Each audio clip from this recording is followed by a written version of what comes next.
그가 내게 이르시되 이 물이 동쪽으로 향하여 흘러 아라바로 내려가서 바다에 이르리니 이 흘러내리는 물로 그 바다의 물이 되살아나리라. 이 강물이 흐르는 곳마다 번성하는 모든 생물이 살고 또 고기가 심이 많으리니 이 물이 흘러 들어가므로 바닷물이 되살아나겠고 이 강이 이르는 각처에 모든 것이 살 것이며 또 이 강가에 어부가 살 것이니 엔데기에서부터 에네글라임까지 금을 치는 곳이 될 것이라. 그 고기가 각기 종류를 따라 큰 바다의 고기같이 심이 많으려니와 그 진펄과 개펄은 되살아나지 못하고 소금 땅이 될 것이며 강 좌우가에는 각종 먹을 과실나무가 자라서 그 잎이 시들지 아니하며 열매가 끊이지 아니하고 달마다 새 열매를 맺으리니 그 물이 성소를 통하여 나옴이라. 그 열매는 먹을 만하고 그 잎사귀는 약 재료가 되리라. 아멘. 교회의 가장 중요한 존재 목적 가운데 하나가 선교입니다. 예전에는 교회가 선교의 주체로 성도의 일부를 파송하는 것을 선교라고 생각했습니다. 그러나 1950년 이후 선교는 또 다른 해석이 주어졌습니다. 미시오 데이, 즉 선교는 하나님께서 하시는 주체이시고, 그래서 교회 전체를 세상 속으로 파송하는 것이 바로 선교다라는 것이 선교학자들을 통해서 성경을 연구하면서 재해석된 것입니다. 따라서 교회는 본질적으로 선교하는 공동체임을 확인하고 이해하게 되었습니다. 이러한 이해를 가지고 우리 갈보리 교회는 해마다 6월 창립주일 이후 한 달 동안 우리가 특별 새벽 기도서부터 또 기도의 홈주서부터 선교의 달로 정하고 갈보리 교회 파송 선교사님들의 선교 보고와 또 그들의 기도 제목, 또 여러 가지 후원할 일들을 열심히 하다가 오늘이 바로 이 선교의 달 마지막 주일입니다. 선교가 교회의 가장 중요한 존재 목적이라는 뜻은 선교를 게을리하거나 소홀히 하는 교회는 이 땅에 존재할 이유와 목적을 상실한 교회가 된다는 것입니다. 그런데 불행하게도 오늘날 많은 교회가 바로 이 존재 목적을 상실해 가고 있는 것 같습니다. 이것이 바로 이번 제가 미국에 다녀오면서 느낀 점입니다. 하나님의 나라를 세상에 선포하며 아주 좋은 영향력을 많이 끼쳤던, 그래서 세상을 아름답게 변화시켰던 부흥했던 미국 교회들이 이제는 점점 자신들의 교회를 위한 교회로 바꾸어지기 시작했다는 것을 느꼈습니다. 그 결과 미국 사회에 이 교회가 예전과 같은 영향력을 끼치지 못하고 있다는 것입니다. 이것을 예감한 마틴 루터 킹 주니어 목사님이 그 설교 중에 지금 미국 교회를 향해서 이런 경고의 메시지를 주었습니다. 초대교회 때 교회는 세상을 하나님 나라로 변화시키는 자동 온도 조절 장치와 같은 역할을 했다. 세상이 타락하면 이것을 다시 거룩하게 끌어올리는 역할을 교회가 했다는 겁니다. 그러나 지금 미국 교회는 세상을 차고 더움만 알게 하는 온도계 역할조차 제대로 감당하지 못하고 있다. 세상을 하나님의 나라로 변화시키는 선교 사명을 소홀히 하고 있는 미국 교회를 향한 경고의 메시지였습니다. 여러분, 그렇다면 지금 한국 교회는 어떻습니까? 우리 한국 교회도 초창기 시작은 분명히 세상을 변화시키고 세상에게 감동을 주는 그런 교회의 역할을 감당했습니다. 0.2%, 전 국민의 0.2%, 숫자는 작았지만 세상에 대한 영향력을 가지고 있었고, 실제로 세상 사람들은 교회를 신뢰하고 존경했습니다. 역사가들도 이 한국의 이렇게 빠른 발전에 진정한 개화와 발전은 기독교가 이 땅에 들어오면서부터 시작했다라고 발표했습니다. 그래서 세상 사람들은 실제로 교회를 굉장히 좋아했습니다. 독립운동 하시는 분들도 나라를 위해서 걱정하면 무조건 교회로 뛰어왔습니다. 이와 같은 영향력으로 한국교회는 세계 선교 사상 유래를 찾아볼 수 없는 부흥과 성장을 이뤄냈습니다. 마치 오늘 에스겔서 47장의 그런 모습과 아주 흡사합니다. 오늘 본문 에스겔서 47장 1절에 보면 성전에서 물이 흘러나오기 시작합니다. 그리고 이 물이 흘러나와서 이 세상의 발목, 또 무릎까지 차오르고 허리, 가슴, 나중에는 헤엄을 칠 만큼 물로 세상이 꽉 차졌다는 겁니다. 그런데 이 물이 채워진 이곳에 어떤 일이 벌어지냐면 죽어있던 땅이 회복되고 강가의 나무들이 열매가 주렁주렁 맺게 되고 강과 바다에는 물고기가 넘쳐나는 역사가 일어났다는 겁니다. 왜냐하면 이 성전에서 흘러나오는 이 물이 바로 생명수였기 때문이라고 말씀합니다. 결국 세상에서 주는 것은 그 어디도 그 누구도 살릴 수 없는 생명수가 아니고 오직 성전에서 나오는 하나님 말씀이 바로 세상을 아름답게 변화시키고 죽어가는 인생을 살리는 생명수라는 그 말씀을 지고 하고 있는 겁니다. 창세기 1장에 보면 하나님이 세상을 창조할 때 세상은 어떤 모습이었습니까? 공허하고 혼돈하고 흑암이 깊었다라고 성경은 말씀합니다. 그런데 그 세상에 하나님의 말씀이 떨어지자 어떤 일이 벌어집니까? 공허하던 세상은 온갖 아름다운 의미 있는 것으로 충만하게 되었고 혼돈하는 세상은 질서정연하게 되고 어둡던 세상은 빛의 세상이 되었습니다. 세상과 인생을 살아가는 것은 세상이 주는 그 어떤 것으로 살릴 수 있는 것이 아니라 여러분 아무리 돈이 많고 출세하고 세상에 성공했다고 하더라도 이 세상은 그 누구도 살려낼 수가 없습니다.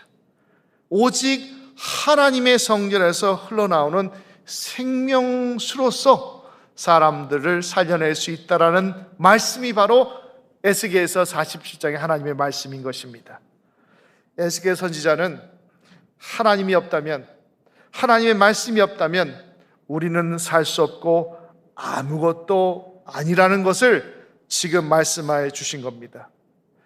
교회에서는 끊임없이 이 물, 즉 하나님의 말씀, 하나님의 뜻, 하나님의 사랑이 흘러나야만 세상이 변화되는 겁니다. 우리 가정과 직장과 우리 주위가 변화된다라는 말씀을 하고 있는 겁니다. 그것이 주님의 몸된 교회로부터 세상에 흘러나갈 때에 세상은 아름답게 변하고 세상이 하나님의 나라가 되는 것, 바로 이것이 선교입니다. 그러나 지금 한국교회, 이 생명수가 교회에서 아주 흘러나가고 있느냐는 겁니까? 지금 제가 미국에 가보니까 많이 미국 교회에서 흘러나오는 그 물들이 줄어들고 있다는 것을 확연하게 느끼고 왔습니다. 그렇다면 우리 한국 교회에서는 이 세상을 아름답게 변화시키는 이 생명수가 계속 줄어들고 있지는 않습니까? 만약 그렇다면 교회가 자신의 존재 이유와 목적인 하나님의 나라를 세상에 선포하는 선교 사명을 소홀히 여기고 있기 때문이라는 겁니다. 성도 여러분, 우리는 하나님의 백성입니다. 이 말은 하나님의 백성의 관심은 이 땅에 사는 우리의 관심, 우리 자신만의 관심, 우리의 뜻, 우리의 욕심이 있는 것이 아니라 하나님의 뜻과 하나님의 말씀과 하나님의 나라에 있어야 한다는 겁니다.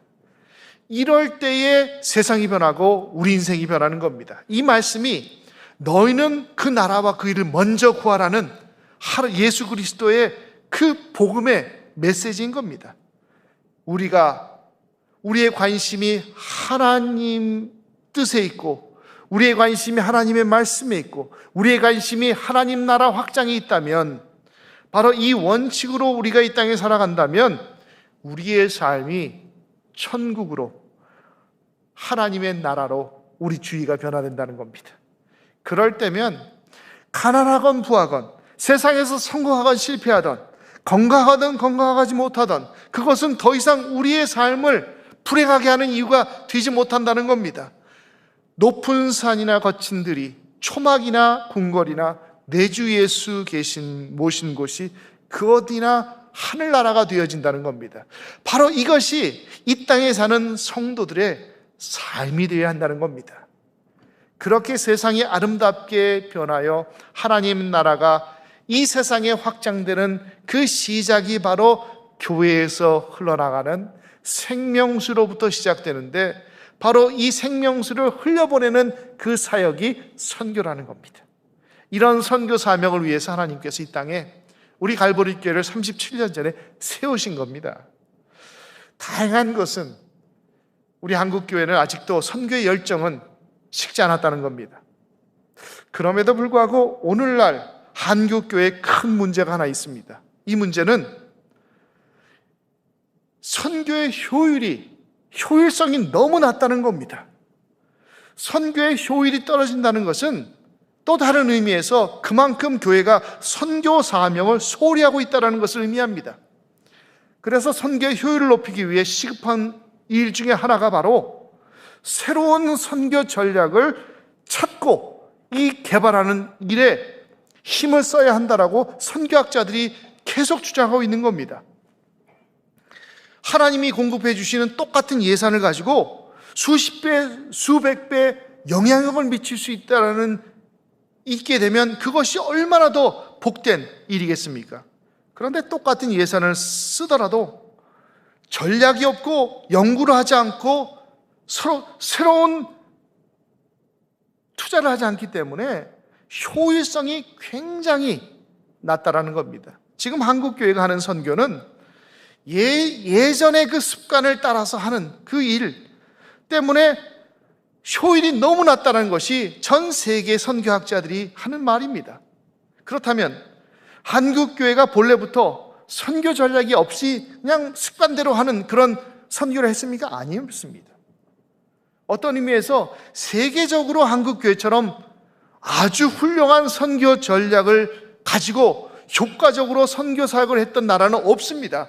그 결과 이렇게 비교적 짧은 시간에 교회가 이렇게 부흥하고 또 미국 다음으로 선교를 열심히 하게 된 그런 원동력이 되었다는 겁니다. 그렇다면 우리가 초창기부터 가지고 있던 효과적인 선교 전략이 뭡니까? 첫째로 군선교였습니다. 군선교는 한국교회가 제일 자랑할 만한 효율적인 선교 전략 중에 하나입니다. 한국교회는 군선교에 아주 열심히 힘을 모았습니다. 교단 차이 없이 감리교, 침례교, 장로교 할 것 없이 함께 모여서 군목 제도를 창설하고 또 군목을 파송하고 부대마다 교회를 세워주고 지원하면서 군목들이 효과적으로 목회할 수 있도록 차량도 제공하고 교회당도 져주고 열심히 후원한 그 결과 많은 젊은 청년들이 예수를 믿게 되는 역사가 일어난 겁니다. 그래서 한국교회가 가장 열심히 낸 선교 사역 중에 하나가 바로 군선교입니다. 지금도 군대는 대단한 황금 어장이라는 것이 통계로 다 알려져 있습니다. 젊었을 때 미래가 불확실하고 힘들 그때에 그들의 외로움과 어려움을 품어주고 군목과 군종 사병을 통해서 위로해 줄 때 그들이 마음을 열게 되는 겁니다. 그때 하나님의 복음이 들어가고, 그래서 많은 이들이 실제로 군대 가서 예수를 믿는 케이스들이 많습니다. 저희 교회에서 목적별 선교회에서 가장 열심히 하는 게 바로 군선교인 이유가 바로 여기에 있습니다. 이 전략은 대성공했습니다. 남북이 통일되기 전까지 바로 이 선교 전략은 계속 유지해야 되고 우리 갈보리 교회도 절대 포기하지 않을 겁니다. 두 번째, 우리 한국교회가 아주 효과적으로 잘했던 선교 전략 중에 하나는 학원 선교였습니다. 군 선교 못지않게 중요하고 효과를 낸 전략이 학원 선교입니다. 학원 선교는 한국 교회가 개발한 전략이 아닙니다. 전 세계의 선교사들이 이미 이거 성공 케이스로 확실히 보장된 그런 전략이기 때문에 어느 선교지에 가든지 제일 먼저 시작한 것이 바로 학원 선교였고, 우리 한국에서도 해외 선교사들이 초창기 먼저 시작한 것이 바로 학원 선교였습니다. 선교사들은 곳곳을 다니면서, 특히 시골에 다니면서 학교를 세우고 아이들에게 교육을 시켰습니다.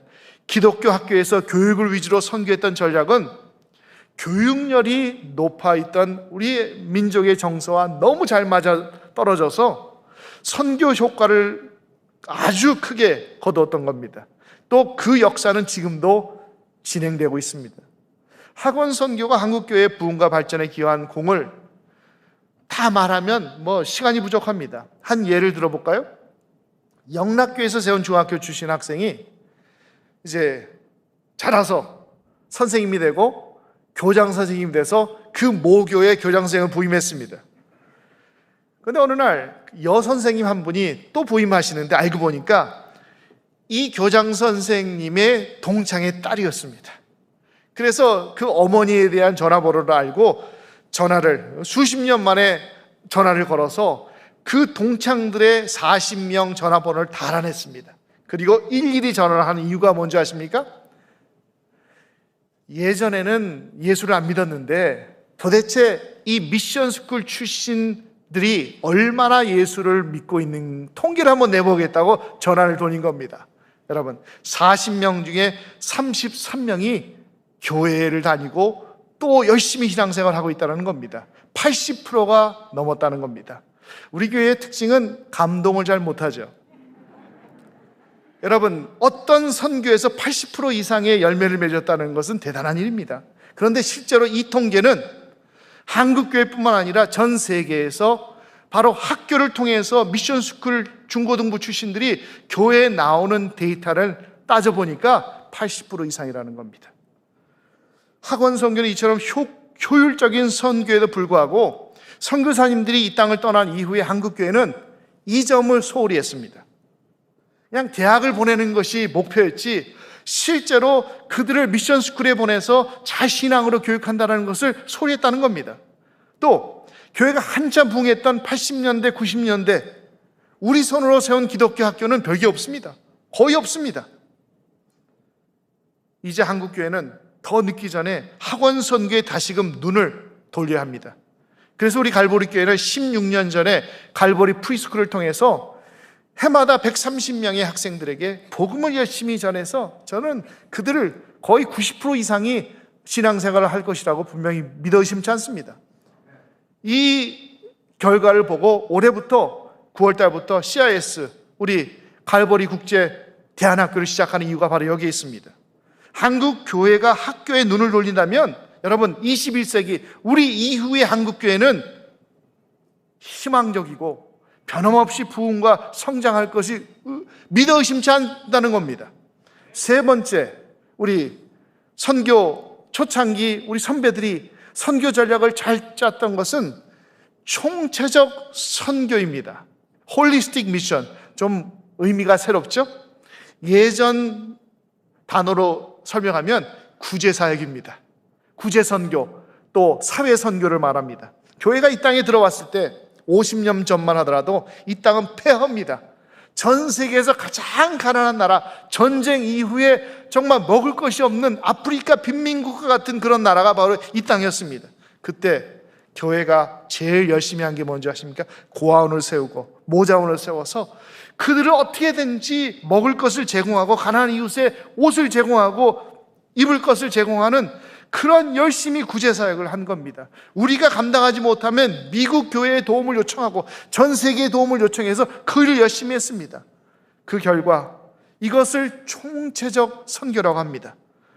아주 효과를 보았습니다. 또 피나나 이북 출신들을 보듬어주자 정말 이 영락교회 같은 곳은 정말 이렇게 외로운 그들의 보금자리, 새로운 제2의 고향으로 교회가 자리매김을 한 겁니다. 아주 효과적인 그런 선교였습니다. 우리 시대의 기독교 선교를 특징 짓는 가장 중요한 단어, 선교가 남을 돕는 일이라고 생각하는 이유가 바로 여기에 있습니다. 그동안 한국교회는 우는 자들과 함께 울어주었고, 또 기뻐하는 이들과 함께 기뻐하고, 아파하는 사람과 함께 아파하는 그런 사회에게 열심을 두었습니다. 바로 그래서 구역 활동이, 셀 활동이 바로 그 열매입니다. 그런 점에서 많은 사람들이 교회로 인도되었고, 결국은 교회가 그들의 참 치유의 장소가 되었다는 겁니다. 그래서 오늘도 선교의 달 마지막 행사, 한국에서 가장 어렵게 사역하는 예멘을 비롯한 아랍권 난민 아동들과 엄마를 섬기는 작은 선교단체를 후원하는 행사를 지금 진행하고 있는 겁니다. 약 6년 전입니다. 갈보리 교회에서 그때 시리아 난민, 예멘 난민들이 막 한국으로 들어와서 제주도에 들어왔는데 반대를 하고 이런 상황이 벌어졌을 때 저희 갈보리 교회가 전세금을 후원하고 또 월세를 제공해서 이태원에 바라카 작은 도서관을 세웠습니다. 이 바라카라는 말은 아랍어로 축복이라는 뜻입니다. 현재 전 세계는 가히 이민의 시대라고 할 수 있을 정도로 난민들이 차고 넘칩니다. 자발적이고 비자발적으로 모여드는 겁니다. 왜 이유가 있습니다. 시리아 내전, 아랍 시민혁명, 예멘 내전, 지금 우크라이나 전쟁 때문에도 더 많이 생겨났습니다. 이들은 비자발적으로 그 나라를 떠나서 난민의 삶을 살 수밖에 없는 상황이 벌어진 겁니다. 이러한 난민들 중 18세 미만이 50% 이상입니다.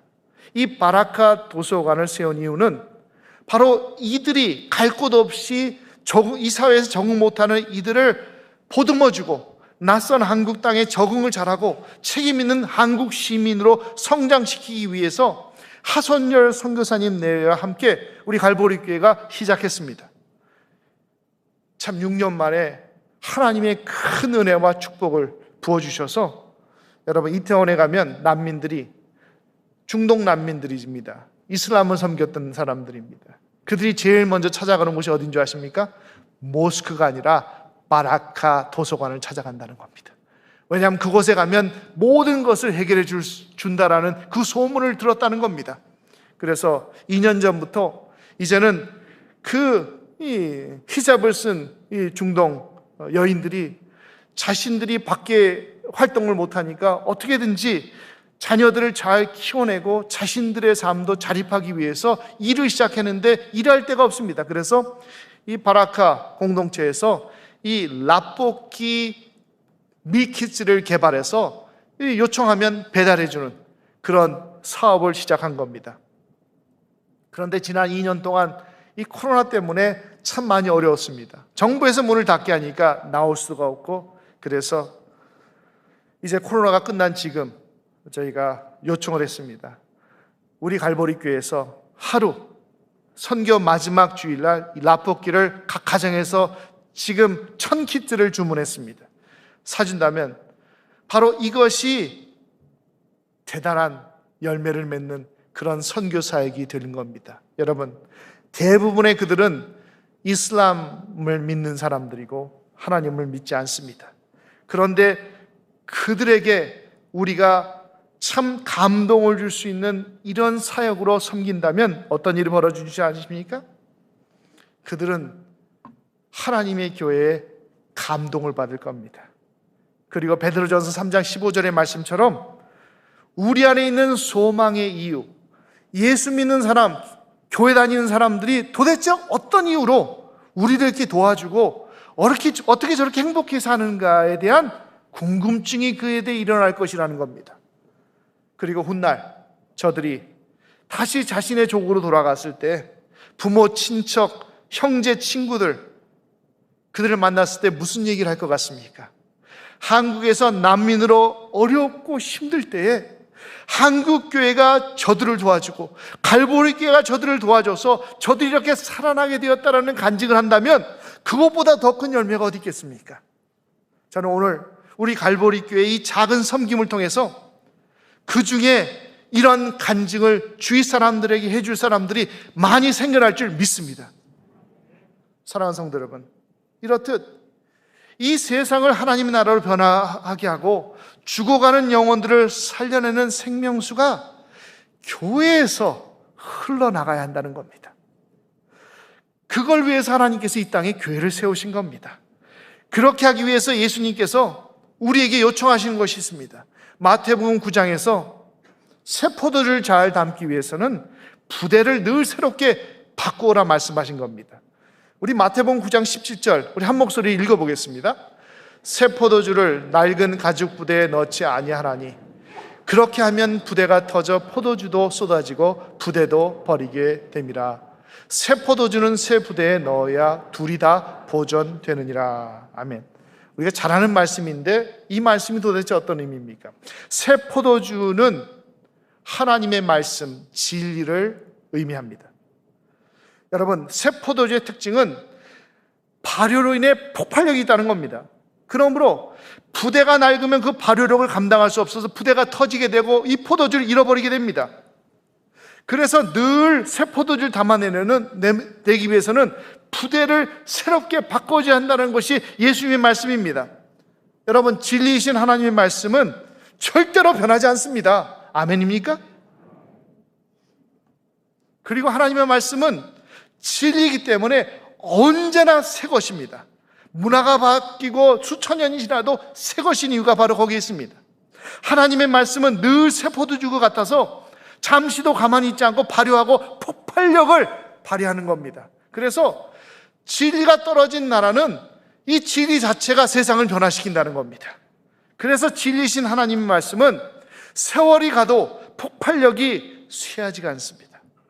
그런데 그 진리를 담아내는 부대인 교회는 늘 새로워져야만 새 포도주인 하나님의 말씀을 간직할 수 있다라는 것이 바로 예수님의 말씀입니다. 그래서 하나님의 진리를 담고 전하는 교회는 새로운 문화에 맞도록 늘 새로워져야만 하는 것입니다. 여러분, 우리 갈보리 교회는 말씀과 진리에 관한 한 세상의 그 어느 교회보다도 복음적인 교회이며 앞으로도 그럴 것입니다. 걱정 안 하셔도 됩니다. 그러나 늘 새 포도주인 하나님의 말씀을 간직한 부대는 늘 새롭게 바뀌어야 그 폭발력을 간직하고 전할 수 있게 늘 바꿔질 겁니다. 지난주에 오신 분들도 이번 주에 또 새로운 것을 발견한 이유가 바로 거기에 있습니다. 우리가 계속적으로 부대를 새 것으로 바꾸고 있는 이유가 바로 하나님의 이 폭발력 있는 진리를 잘 간직하고 담아낼 수 있기 때문에 그렇습니다. 이 말씀을 전하실 때 예수님께서 마음속에 제일 바꾸고 싶었던 부대가 무엇일 것 같으십니까? 제가 이 말씀을 보면 생각하는데 맞다. 그것은 제자들이었습니다. 여러분, 우리 중에도 누구도 변하지 않아도 될 만큼 온전하고 완전한 사람은 아무도 없습니다. 에베소 교회도 그렇게 뜨거웠던 교회가 첫사랑을 잃어버리지 않습니까? 세월이 지나면 우리 신앙도 게으러지고 나태해집니다. 그래서 우리는 항상 이 신앙도 새롭게 변화되어야 합니다. 생각도 바뀌어야 합니다. 습관도 바뀌어야 합니다. 의식도 바뀌어야 합니다. 자세도 바뀌어야 한다는 겁니다. 그래야만 세상을 변화시키는 폭발력 있는 이 새 포도주와 같은 하나님의 말씀을, 이 능력을 간직하고 능력을 체험할 수 있게 된다는 겁니다. 이것이 바로 에스겔서 47장처럼 성전에서 세상을 살리는 생명수가 계속 흘러나와 세상을 살리는 역사가 유지된다는 겁니다. 여러분, 세상에 가장 강한 군대가 어디입니까? 다 아시다시피 미국입니다. 왜 미국이 이 전 세계 최강대 군대를 소유하는가? 군사 전문가들은 미국이 세계에서 가장 강한 군대인 이유는 그들에게 지급되는 이 보급이 최고고 최첨단 무기이기 때문에 그렇다는 겁니다. 세계에서 미국만큼 자국 군대에게 최고를 보급해 주는 나라는 없기 때문에 그들이 최고입니다.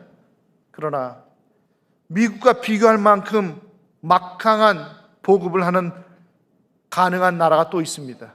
어디입니까? 하나님 나라입니다. 미국의 보급도 하나님 나라의 보급에 비하면 상대가 되지 않습니다. 이 보급을 받는 사람은 어떤 상황에서도 승리하고 또 성공할 수밖에 없습니다. 그런데 하나님은, 공평하시고 정의로운 하나님은 하나님의 나라의 보급을 누구에게나 다 주시지 않으십니다. 어디에 주십니까? 하나님 나라의 확장에 헌신한, 선교 사명에 헌신한 자들과 헌신한 교회에 부어주신다는 겁니다. 바로 그런 교회에만 하나님의 생명수가 찰찰 흘러넘치는 겁니다. 그런 하나님의 나라가 가장 훌륭하고 막강한 복을 받은 교회가 이 세상을 살려내는 교회가 된다는 것입니다.